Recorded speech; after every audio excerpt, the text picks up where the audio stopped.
So hello everyone. As you may have just heard in the previous session, it's time to pull out the shovels and bring in more greenery into our cities. I'm very glad that you can join us today. We hope you've been enjoying the day so far. Today we're going to meet the experts who are actually digging out the shovels and bringing in the green. So yes, so over the past 4 years, ICLE, which is a global network of local governments for sustainability, we've been coordinating the work of 6 urban regional innovation partnerships, Europes in short. These are local stakeholder groups which have been dedicated to mainstreaming nature-based solutions at the local level. They've been in Utrecht, Malmö, Newcastle, Barcelona, Győr, and Leipzig or Grimme. Now, each of these have a very different context, have had different flavors, different actors involved, and hopefully you'll get a little bit of this today, even though we're quite short on time.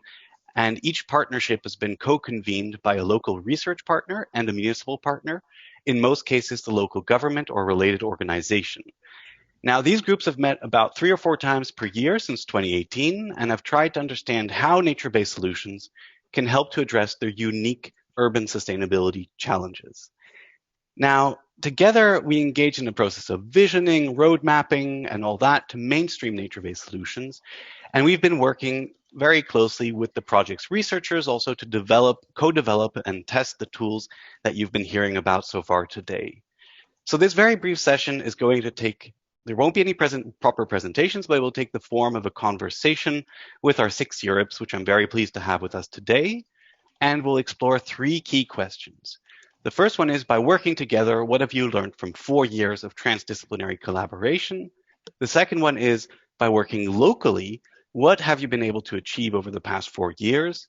And the third one is, by working for the longer term, how will your efforts contribute to the mainstreaming of nature-based solutions beyond the end of your project?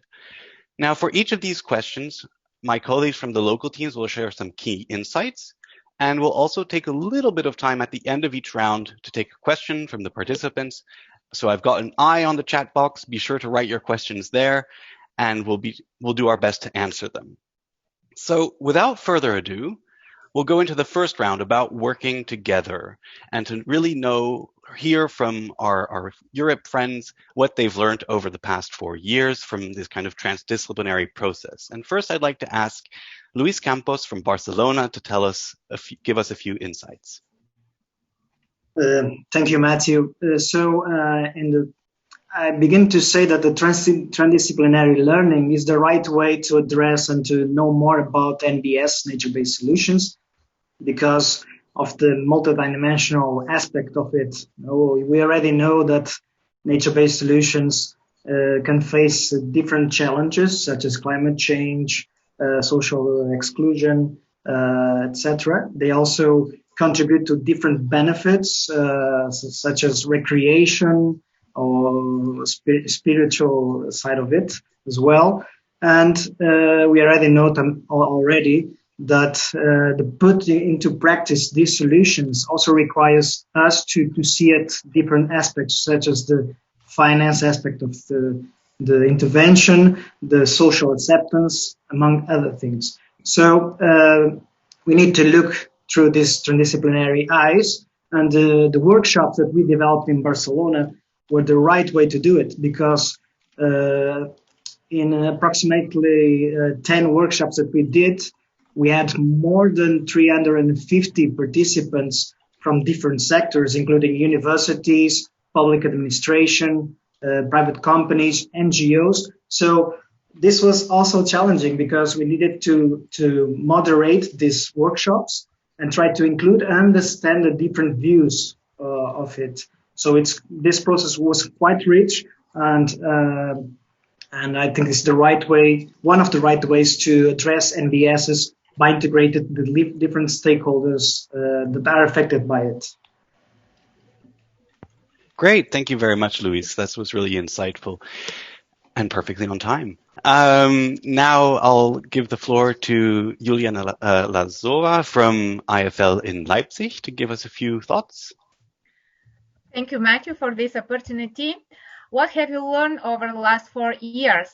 we have learned that it's very important to have local partner and experts from different gender, age, and different work fields.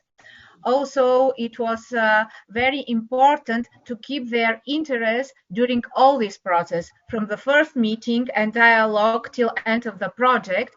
And it was very important for our collaboration also to try to involve our partner in small projects or actions. Also, it's important for our maybe future collaboration with this partner to give them enough time during the meetings for discussions. Also, to have enough time the partner to share their opinion and experience from their work fields, because all of them they're coming from different working fields, and each of them has another point of view to our topic and problems. And also my experience is that it was very important for us and also for our partner to take in account also their feedback. At this point, I will suggest that my colleague Anya, who support us all the time, also maybe to add some messages in regard of our future cooperation with the partner. Sure, thank you, Juliana. What we also learned from the people leaving the network, as Juliana mentioned, that they had very highly expectations, especially the business representatives did so. They said that it would be very important to to have some concrete gains for themselves. For example, to be included in any kind of sub-projects that they can work on. And then there is a challenge of the temporality of the projects, because the network's ties dissipate after the project is finished. So the participants wish for the results to be carried on, the topics to be carried on, to be the project itself to be sustainable. And this is something that projects should be designed in a way that this is possible in the end. That's it. Great. Thank you very much, Anya and Juliana. And it's true, and we'll come back to the question of the longer term in the third round, because this is always a challenge with these stakeholder processes, that they tend to kind of disband at the end of the specific project cycle. I'm not seeing any specific questions in the chat for now. I've also posted our guiding questions there for you to keep them in mind. Don't hesitate if something comes to mind. We'll try to get to that. But without further ado, then, we're going to go into our second round, which is about working locally. And so what each of the Europes have been able to achieve over the past 4 years. And here I'll give the floor to our colleague from Newcastle, Claire Cooper. Thanks, Matthew, and thank you for the opportunity to share our learning on these important issues. So in terms of what we've learned in Newcastle, so our engagement with a host of public and private stakeholders has been essential for sharing knowledge about the role of nature-based solutions. From the work that we've done on our walking tours, but also engagement with stakeholders from business using breakfast events. But also these events have been really important for sharing examples of good practice across the city, where nature-based solutions have been used effectively through the use of blue-green infrastructure to improve surface water management in the city, but also the projects like Greening Wingrove, where we've been actively helping residents to live more sustainably through urban gardening, energy and water efficiency projects. And through all of this work, it's ultimately led to Newcastle working very closely with the Environment Agency to develop a vision for the Tyne Estuary, which is going to be a really important nature-based solution, which includes a suite of different projects, which are an important legacy for the whole programme. Thank you, Claire. Everyone is being remarkably on time, which is not quite what we're used to in these sessions. We've been having the pleasure of meeting together for all these years, and we know everyone likes to talk quite a bit. So I'll pass the ball on to Jeroen Schenkels from the municipality of Utrecht. Jeroen. Thank you, Matthew. Yeah, in the municipality of Utrecht, the Europes, when we started, it was well timed with changing our policy for green structure planning. So we could use this Europes for making to talk about with people, talk about the nature-based solutions we have to implement in our city. And so we use the Europes for the real planning process. We have almost 300 people involved therein, and so you can, with Europes, start early the dialogue of what do you want with NBS in your city. And yeah, this is really exciting. People were very enthusiastic. It was from citizens with green initiatives to developers.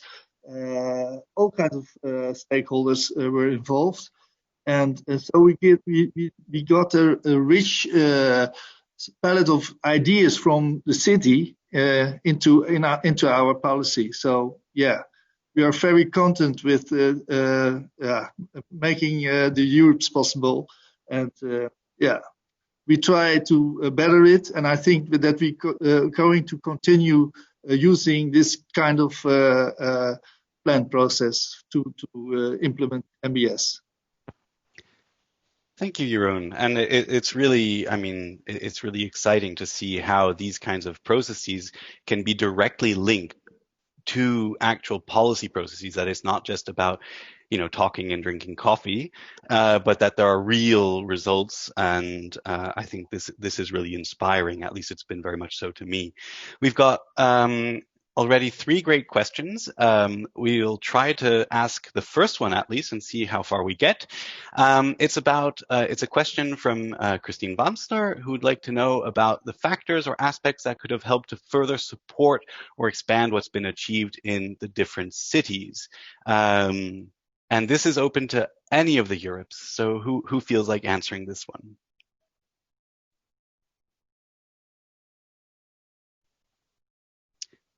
Maybe then we'll just carry on with Jeroen. The factors that were successful. I think we had a good program with combining a working session with an excursion. So you let's see the great examples in your city, and to talk about what the value was of this project for the city. So the value of nature, how you use it, and so you learn from other stakeholders and people how they see it, and you get a real dialogue. And then we used the tools of Naturvation. So we produced in our project also tools, and we tested this on the participants. And so you get the feedback of this on these tools, and you can better them. And you can what you want to do is to make one language so everybody can understand what the value of nature is. So that I found a great achievement of the Europes. Great, thank you very much, Jeroen. And this also links then with some of the other questions we've been getting about the kind of the challenges of cross-sector collaboration. And I think Jeroen mentioned the key word here, which is dialogue, and finding a way to basically bring everyone together around one language. And this is also something that the tools coming out of Naturvation have really focused on, to can we really bring all these different perspectives, whether you're talking about the work around the business models or the Explorer or the Atlas, how can we really bring all these different perspectives together? Because obviously there is no one actor involved in nature-based solutions in cities. And so you need to find ways to bring them all together creatively so that we can all speak one language and move forwards towards one goal, even though we might have different reasons for wanting to do so. So thank you very much for this second round. And we already, unfortunately, need to move on to our third round of questions, which has to do with working for the long term. And we already started to think about this a little bit in the first round. So how will the work of the urban regional innovation partnerships, of these stakeholder groups, how will this continue beyond the end of the project? Can it continue beyond the end of the project? And here I'm very much looking forward to hear from my colleague Mihaly Latos in Kier. Thank you, Matthew. I think my city was far behind rest of the cities because we had a less tradition or discussion, transdisciplinary or multidisciplinary discussion. If there was a topic, usually it was within the sector. And now in the Europe, we could combine the different actors from the academic sphere to civic society. It was the right time when we started because we had a potential to affect the actual structure plan. We couldn't implement that, unfortunately, because the city wasn't so active on that. We will close soon the process, but now there was a change in the local government and much more intention on greens. And just now was a discussion of more than 20 green civics association from the city, which was impressive how much. And during the process, we always could extend participation with different actors, and now it will be increased with these greens, and we can continue this process via the Urban Society Association because we have an actual monthly discussion on smart city issues, including greening the city, and now we can increase the capacity with the Europe. So the Europe can continue with that group, and also now the city is ready to accept this kind of thinking. So it was a lucky change within the local governance. So, and the other things here is our city is a big industrial city, and in a lot of cases, you is that with the public institutes, civic organizations, and developers, and not the industry itself. And let's say we have a compact industrial site, more than 100 hectares together. And if you think about 40% of the site cannot be built, how they're dealing with. And it's very important how they share the knowledge and possible green loops organized around the city in the industrial site, which is the same size as the largest forest in the city, 300 hectares Bishop forest. So this is the future idea. Great, that's also very inspiring. Thank you, Mihaly, for sharing this. And it's really also reassuring, and it brings hope to us to see that even in a city where initially this actually was a difficult process and difficult to kind of start to get all this going, that really it's picked up speed, and now there's really there's no end in sight to this kind of work. So then, last but not least, we'll pass on to our colleague Åke from the city of Malmö.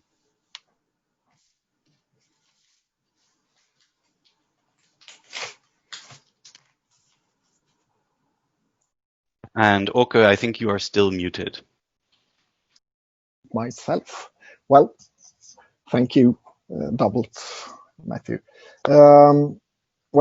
Thanks to the discussion in the Europe group, our local Europe group, we have sort of identified this challenge, bringing the qualities, especially of the green, to be realized in the end of the process. So we will try to find a way through the contract of sale, land sale. As the city is a big landowner, there's a huge possibility here to use the strength of the contract of land sale. So we are aiming to use the developers' own proposals of exploring or realizing the NBS nature-based solutions and trying to get them into the contract of land sale. And that's a big step for the organization, I would say, for the local organization here. Yeah, thank you. Great. Thanks, Olka. And this really shows also this another way in which kind of the outcomes of the process have been really made tangible and hopefully long term also when you start linking things to contracts, to policy processes and frameworks. So it's a kind of way of trying to make this all crystallize. We had a really good question earlier on from Elizabeth van der Meer, and I wanted to come back to it because she's asking us about kind of the strategies that you've come up with to ensure that all these achievements, which we've now heard about, that these are able to continue and grow beyond the end of the project, because as we all know, these projects have a lifetime and then they come to an end. And we've got some ideas in terms of, for example, putting things into contracts or putting things into policy frameworks, but maybe we can hear from a few of the other Europes about how they've done this. So I don't know, maybe we could hear from Barcelona and then from Leipzig. Okay, so from Barcelona, during these 4 years, we really feel that we construct some sort of alliance or group of stakeholders that have the potential to continue meeting through workshops or other forms in the future. So potentially that might be live beyond Naturvation, so we hope so.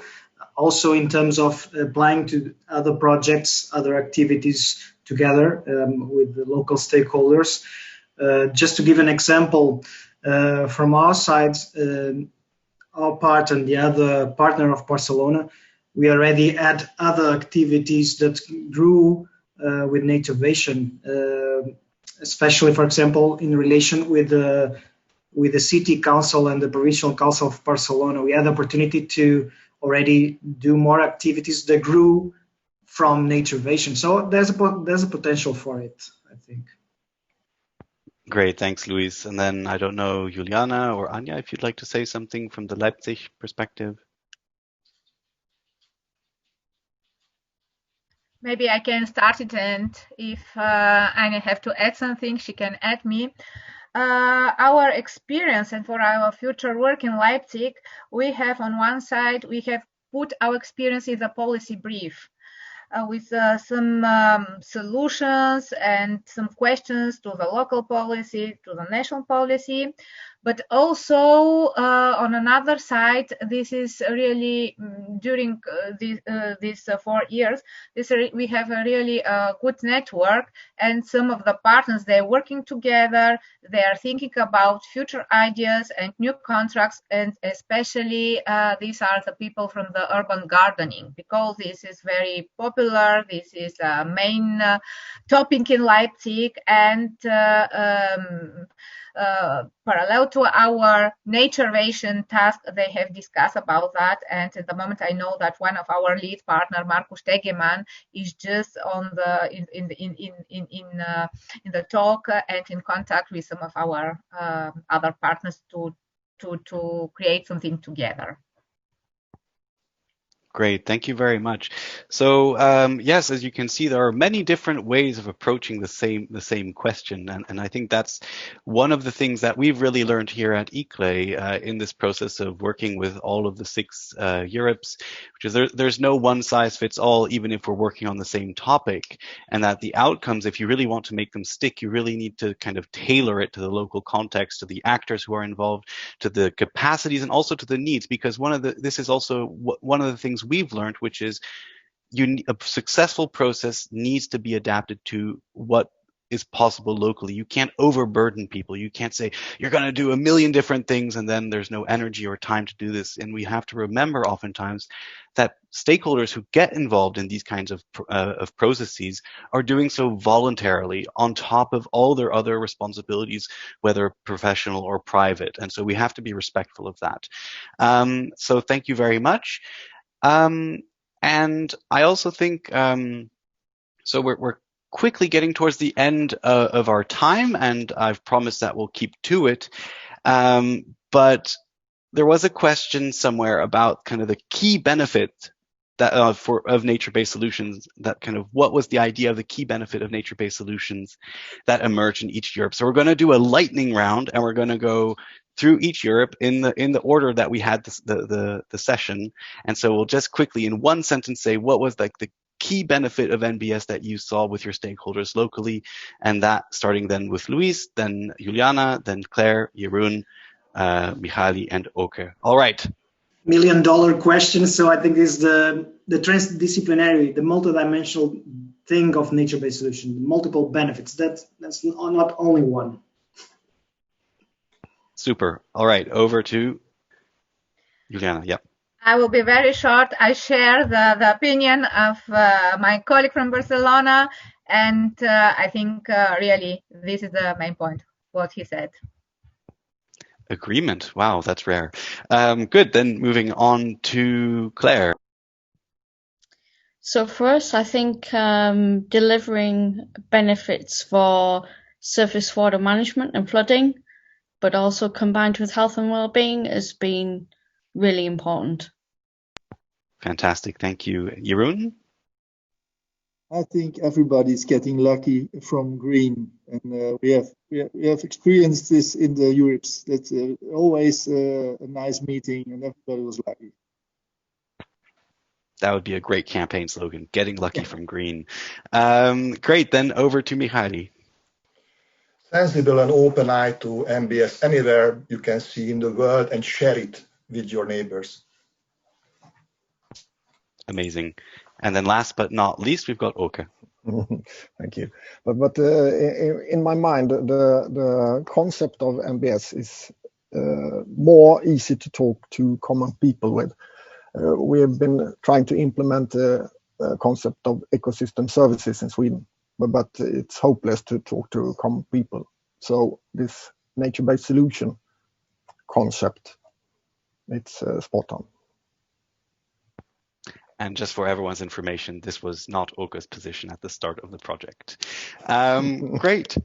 Now, thank you so much, everyone, for taking part. I just want to close with a very, very quick reflection, saying that you've heard today a lot of these different voices from these urban regional innovation partnerships, our friends and colleagues all across Europe working to help us all get lucky from green.